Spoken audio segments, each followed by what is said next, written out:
حي على الفلاح. بسم الله الرحمن الرحيم.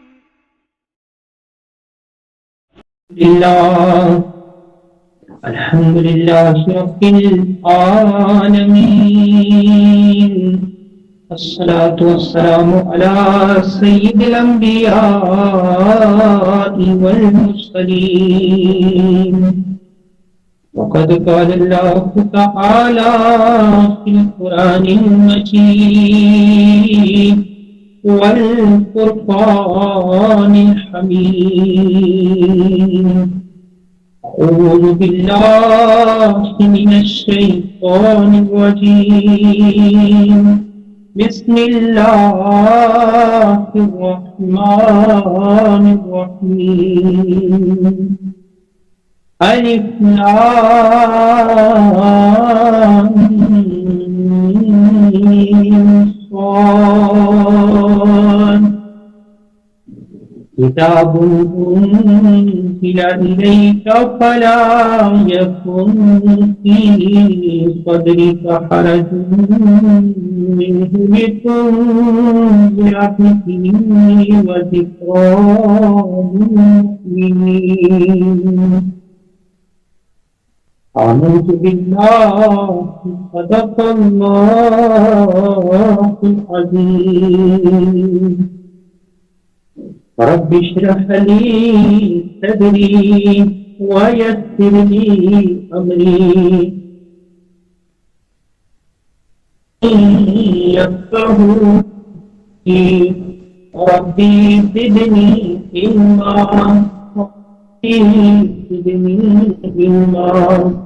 ربنا زدنا علما وفهما ربنا زدنا علما وحلما والهتنا بالصالحين.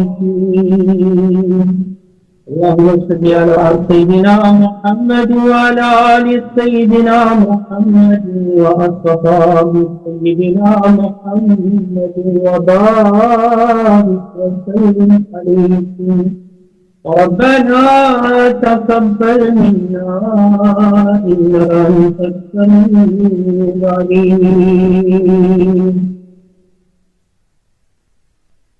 معزز و محترم ناظرین و ناظرات، السلام علیکم ورحمۃ اللہ وبرکاتہ. آج کی اس قرآن کلاس میں ہم سورہ الاعراف کا انٹروڈکشن سمجھنے کی کوشش کریں گے. آج کی اس مجلس میں ہم یہ جاننے کی کوشش کریں گے کہ سورہ الاعراف کے اندر کس موضوع پر بحث ہوئی ہے، کون سے مضامین اس سورہ کے اندر آئے ہیں. ان پر انشاءاللہ آج آپ کے سامنے چند گزارشات رکھی جائیں گی. سب سے پہلے اللہ تعالیٰ کا بے حد شکر و احسان ہے کہ اللہ تعالیٰ نے ہمیں اس چیز کا شرف بخشا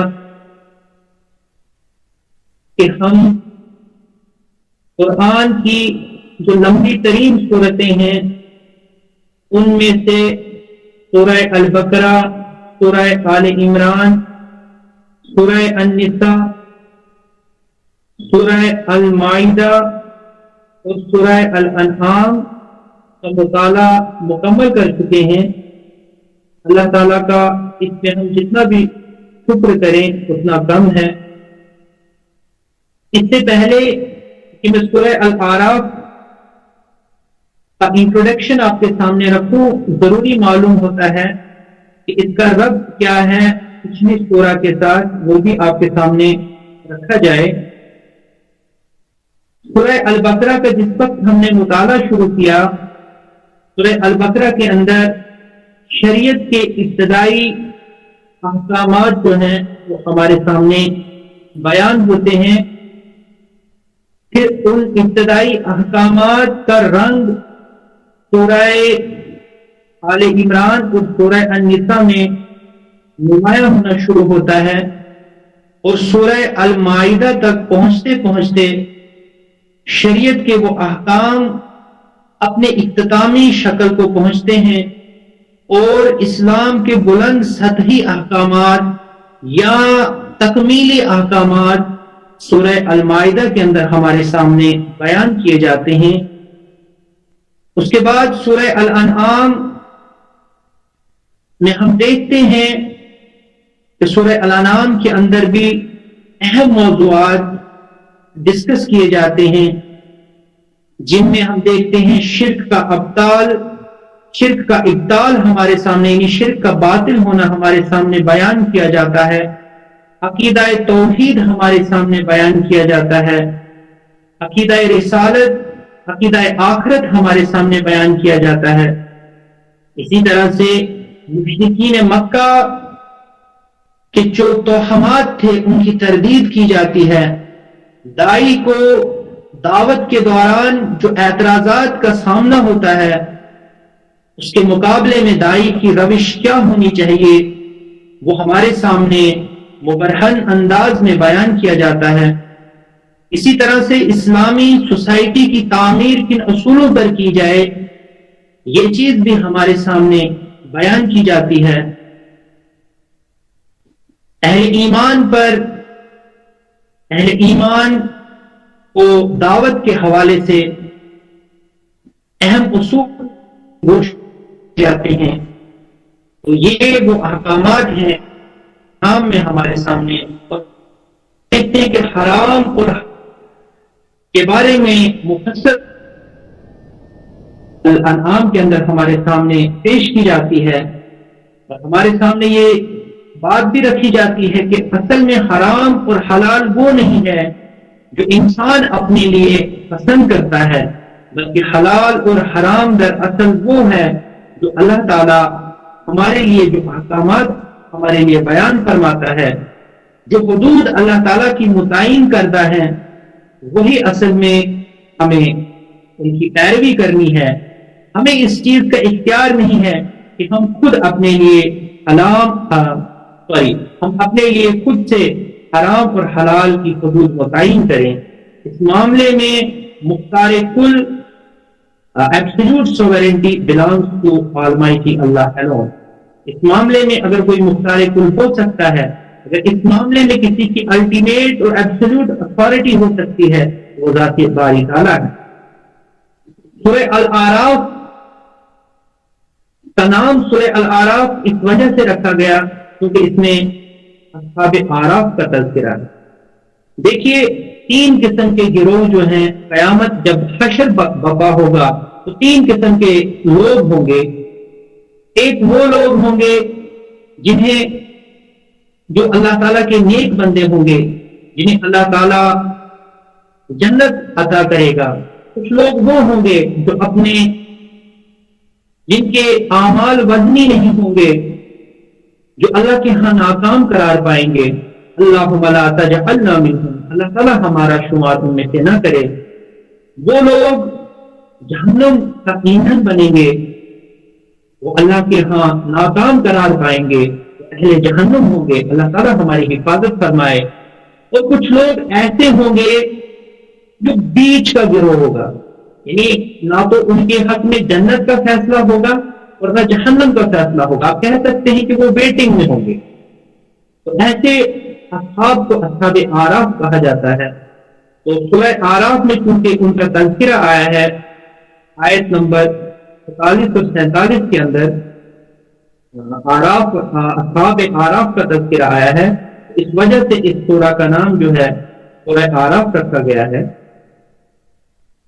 زمانہ نزول کا جہاں تک تعلق ہے تو زمانہ نزول کے متعلق مفسرین کرام ہمارے سامنے بیان فرماتے ہیں کہ سورہ اعراف کا زمانہ نزول بھی وہی ہے جو سورہ الانعام کا زمانہ نزول، اور سورہ الانعام کے زمانہ نزول کے متعلق میں نے آپ کے سامنے جو روایات پیش کی تھی وہ حضرت معاذ بن جبل رضی اللہ تعالی عنہ کی چچا زاد بہن اسما بنت یزید رضی اللہ تعالی عنہ کی وہ روایت میں نے آپ کے سامنے پیش کی تھی کہ رسول رحمت صلی اللہ علیہ وسلم اونٹنی پہ تشریف فرماتے، جس وقت سورہ الانعام نازل ہوئی تو وہ اونٹنی جو ہے وحی کے بوجھ کی وجہ سے وہ ایسا محسوس ہوتا تھا کہ اس کی ہڈیاں ٹوٹ جائیں گی. تو چونکہ وہ راویہ جو ہے وہ انصاری صحابیہ تھی، انصاری صحابیہ کا روایت کرنا میں نے آپ کے سامنے بیان کیا تھا کہ یہ اس طرف اشارہ کرتا ہے کہ یہ سورہ جو ہے یہ مکی دور کی آخری سورہ ہے، کیونکہ اس سے پہلے جو ہے اہل یثرب کو دعوت نہیں دی گئی تھی، بلکہ دعوت کا آغاز جو ہے وہ مکی دور کے اختتام سے ہی جو ہے وہ ان کو دعوت دینے کا آغاز ہوا تھا. اگر وہ مکہ آئی بھی ہوں گی تو وہ آخری دور ہوگا مکہ کا یعنی ہم کہہ سکتے ہیں کہ مکی دور جو تھا رسول رحمت صلی اللہ علیہ وسلم کا کہ آخری دور میں وہ مکہ تشریف لائی ہوں گی اور وہ یہ روایت ہمارے سامنے بیان کی ہوگی. اس وجہ سے زمانہ نزول متعین ہو گیا تھا سورہ الانعام کا، اور میں نے آپ کے سامنے کہا تھا کہ سورہ الانعام جو ہے یہ سورت مکی دور کے بالکل اختتام پر نازل ہوئی ہے. یہ وہ دور تھا جب ظلم و ستم کی چکتی میں جو ہے مسلمان پس رہے تھے، ظلم و ستم کی انتہا ہو چکی تھی. یہ وہ دور تھا جب سورہ الانعام نازل ہوئی تھی، اور سورہ الاعراف کا زمانہ نزول بھی بالکل اس کے ساتھ میں ہے. اس معاملے میں مفسرین کرام کے درمیان اختلاف ہے کہ آیا سورہ نازل ہوئی تھی، لیکن مضامین پر ہو جاتی ہے کہ اس کا زمانہ نزول اور سورہ الانعام کا زمانہ نزول کے متعلق میں آپ کے سامنے بیان کر دیا. اب دوسری اہم چیز جو سورہ کے اندر ہمیں جس پہ غور کرنا ہوتا ہے وہ چیز ہوتی ہے مباحث کیا آئے ہیں، اس میں کن چیزوں پہ بحث کی گئی ہے، اس کا سینٹرل آئیڈیا کیا ہے، اس سورہ کا تھیم کیا ہے. دیکھیے اگر ہم کسی بھی سورہ کا تھیم ہمیں پتا ہوگا، اگر کسی بھی سورت کے مرکزی مضمون کے بارے میں ہمیں پتا ہوگا تو اس سورت کو سمجھنا ہمارے لیے آسان تر ہو جاتا ہے. وگرنہ اگر ہمیں سورت کے عمود کے بارے میں پتا نہ ہو، سورت کے مرکزی مضمون کے بارے میں ہمیں پتا نہ ہو تو سورت کو سمجھنا ہمارے لیے دشوار تر ہو جاتا ہے. تو آئیے ہم سمجھنے کی کوشش کرتے ہیں کہ اس سورت کی تقریر کا مرکزی مضمون کیا ہے. اس سورت کی تقریر کا مرکزی مضمون دعوت رسالت ہے. ساری گفتگو کا مدعا یہ ہے کہ مخاطبوں کو خدا کے فرستادہ پیغمبر کی پیروی اختیار کرنے پر آمادہ کیا جائے. دیکھیے یہ بالکل واضح ہو گیا ہمارے سامنے کہ اس سورت کے اندر جو ہے وہ دعوت رسالت پیش کی گئی ہے. یعنی لوگوں کو یہ بتایا گیا ہے کہ آپ کے لیے رسول رحمت صلی اللہ علیہ وسلم کی اتباع کس قدر ضروری ہے. یعنی اللہ تعالیٰ کی طرف سے جو ریپریزنٹیٹیو ہے، دیکھیے جو وقت کا رسول ہوتا ہے، جو وقت کا نبی ہوتا ہے، وہ اللہ تعالیٰ کی مرضی کا مکمل نمائندہ ہوتا ہے. He is the complete representative of Allah's will. وہ اللہ تعالیٰ انسانوں سے جو چیز چاہتا ہے، وہ اللہ تعالیٰ کی جو منشا ہوتی ہے، اسی منشا کی تکمیل جو ہے وہ وقت کا رسول اور وقت کا نبی کرتا ہے. اللہ تعالیٰ جن احکامات پر چاہتے ہیں کہ انسانیت جن احکامات پر عمل پیرا ہو، وقت کا رسول وہی احکامات انسانیت کے سامنے پیش کرتا ہے. تو اس سورت کا مرکزی مضمون جو ہے وہ رسالت، دعوت رسالت ہے. لیکن ہم دیکھتے ہیں کہ اس کے اندر جو دعوت رسالت کا انداز ہے وہ تنبیہ اور ڈراوے کا رنگ اس میں زیادہ نمایاں ہے. ایسا کیوں ہے؟ کیونکہ جن لوگوں کو دعوت رسالت دی جا رہی ہے وہ اہل مکہ ہیں، اور ہم دیکھتے ہیں کہ یہ سورت جو ہے کیونکہ مکہ کے آخری دور میں نازل ہوئی ہے، گویا اب 13 سال ہو چکے ہیں رسول رحمت صلی اللہ علیہ وسلم کو اہل مکہ کو دعوت دیتے دیتے. لیکن یہ اہل مکہ پھر بھی رسول رحمت صلی اللہ علیہ وسلم کی دعوت پر کھلے دل سے لبیک کہنے کے لیے تیار نہیں تھے. اس وجہ سے اب اللہ تعالیٰ کی ان آیات کے ذریعے سے اللہ تعالیٰ کی تنبیہ، یہ جو دعوت رسالت کا انداز ہے، اب اس کے اندر تفہیمی انداز تو ہے، لیکن اس تفہیمی انداز کے ساتھ ساتھ تنبیہ اور ڈراوے کا رنگ اس میں زیادہ نمایاں ہے. اب اہل مکہ کو یہ بتایا جا رہا ہے، اہل مکہ کو یہ چیز باور کرائی جا رہی ہے، انہیں یہ بتایا جا رہا ہے کہ جس روش کے اوپر آپ عمل پیرا ہو، یہ روش صرف آپ کی روش نہیں بلکہ آپ سے پہلے بھی بہت ساری قومیں اس دنیا میں آئی، اور وقت کے رسول نے جب ان کے سامنے دعوت پیش کی تو ان کی بھی وہی روش تھی جس روش کے اندر آپ مبتلا ہو. اور پھر ان کے سامنے ان قوموں کا انجام بیان کیا گیا کہ جب وقت کے رسول کی دعوت کو کوئی قوم ٹھکراتی ہے اس کا انجام کیا ہوتا ہے، تو ڈراوے کا اور تنبیہ کا انداز نمایاں ہو جاتا ہے. اور اہل مکہ کو یہ بتایا جاتا ہے کہ آپ اپنی اس روش سے باز آ جاؤ وگرنہ برا انجام آپ کا منتظر. اب کیونکہ ایک مدت ہو چکی ہے آپ کو اہل مکہ کو دعوت دیتے ہوئے، تو گویا اب حجت جو ہے وہ تمام ہونے کے قریب ہو گئی ہے.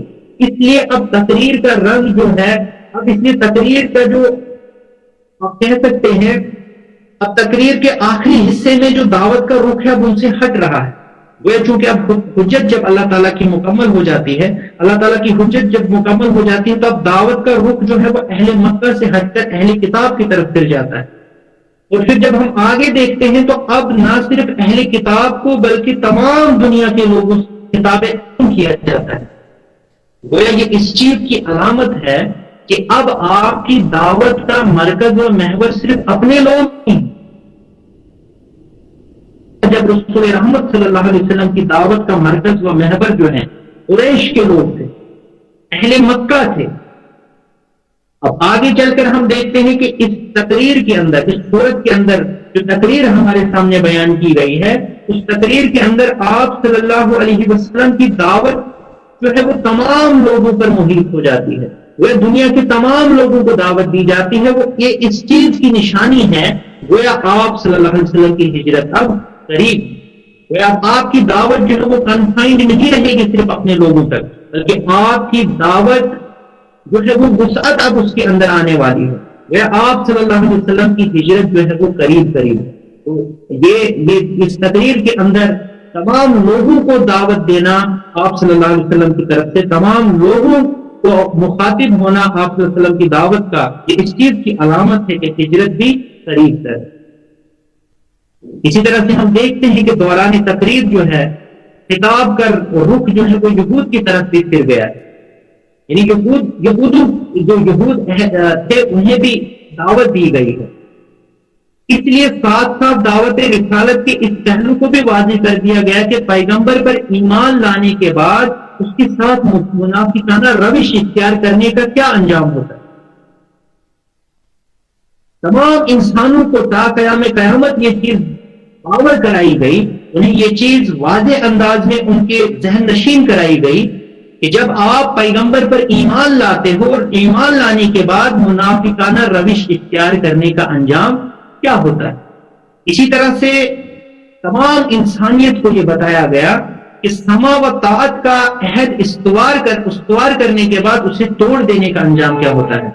وہ جب آپ رسول رحمت صلی اللہ علیہ وسلم کی اطاعت کا آپ نے عہد کیا ہے، you have promised to obey حضرت محمد مصطفیٰ صلی اللہ علیہ وسلم. آفٹر دیٹ اگر آپ اس عہد کو توڑ دیتے ہو، وہ جو کانٹریکٹ آپ نے رسول رحمت صلی اللہ علیہ وسلم کے ساتھ کیا ہے، اس کانٹریکٹ کو جب آپ لوگ توڑ دیتے ہو، سما و طاعت کا جو کانٹریکٹ رسول رحمت صلی اللہ علیہ وسلم کے ساتھ آپ نے کیا ہے، وہ عہد جو آپ نے استوار کیا ہے، اسے توڑ دینے کا انجام کیا ہوتا ہے وہ بھی ہمارے سامنے واضح ہو جاتا ہے. اسی طرح سے اس صورت کے اندر یہ بتایا گیا ہے کہ حق اور باطل کی تمیز سے واقف ہو جانے کے بعد باطل پرستی میں مستغرق رہنے کا انجام کیا ہے.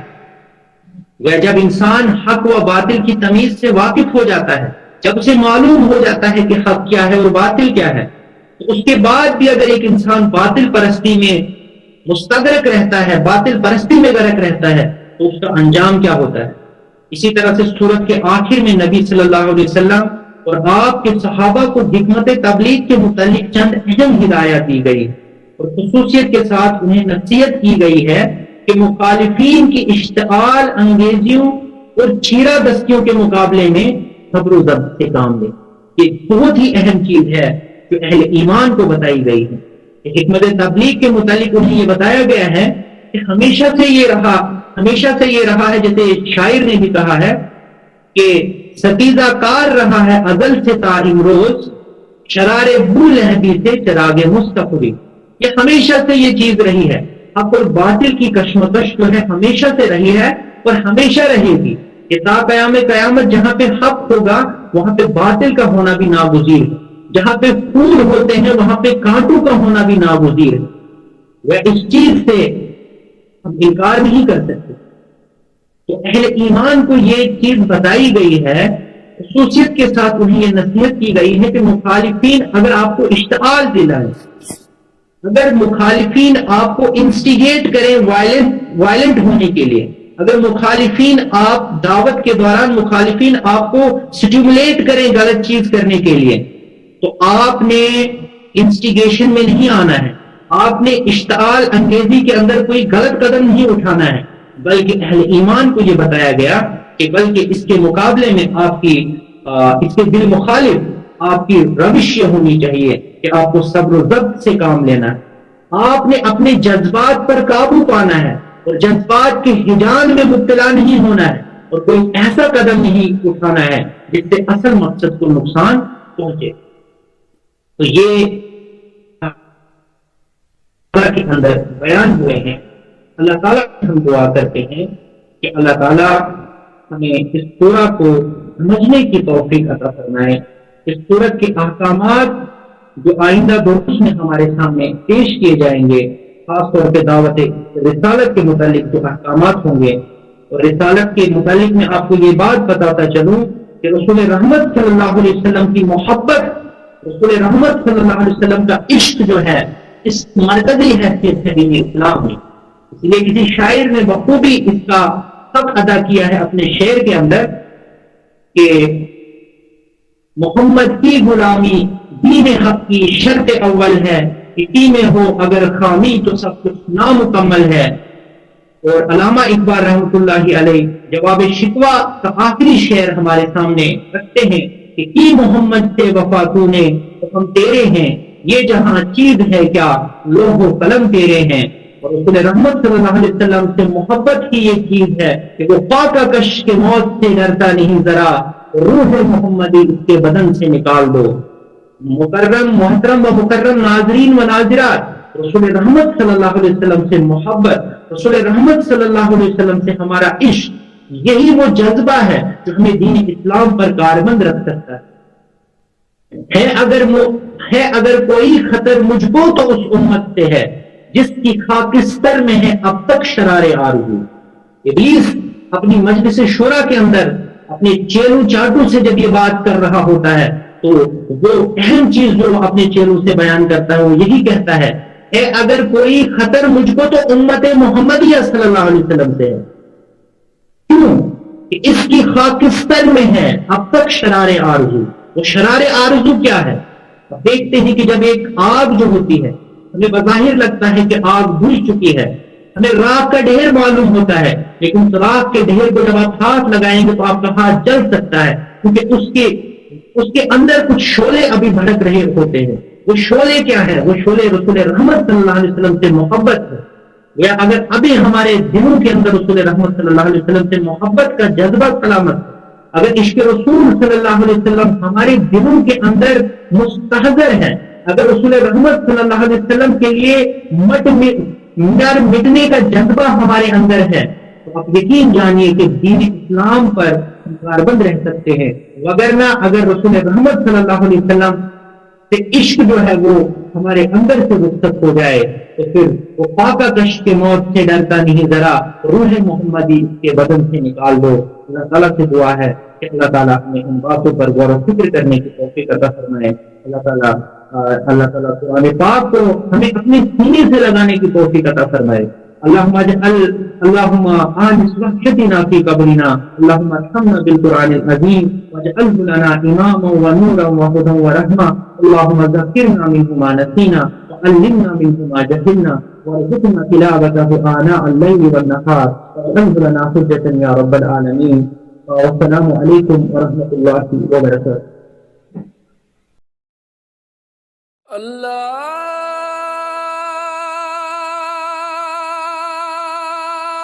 اکبر اللہ